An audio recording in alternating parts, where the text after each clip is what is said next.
یورپی یونین نے ایران کے خلاف نئی پابندیوں کا اعلان کر دیا۔ 19 افراد اور اداروں کو نشانہ بنایا گیا۔ یہ پابندیاں یورپی یونین کے سفیروں کی منظوری کے بعد نافذ کی گئیں۔ یورپی یونین کی خارجہ امور کی سربراہ کایا کلاس نے سوشل میڈیا پر جاری بیان میں اس فیصلے کی تصدیق کی۔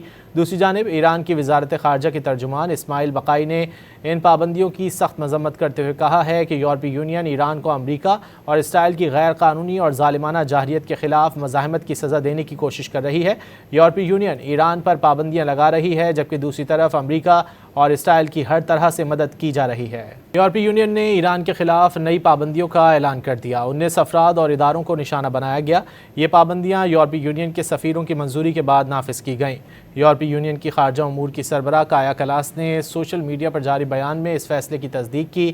دوسری جانب ایران کی وزارت خارجہ کے ترجمان اسماعیل بقائی نے ان پابندیوں کی سخت مذمت کرتے ہوئے کہا ہے کہ یورپی یونین ایران کو امریکہ اور اسرائیل کی غیر قانونی اور ظالمانہ جارحیت کے خلاف مزاحمت کی سزا دینے کی کوشش کر رہی ہے۔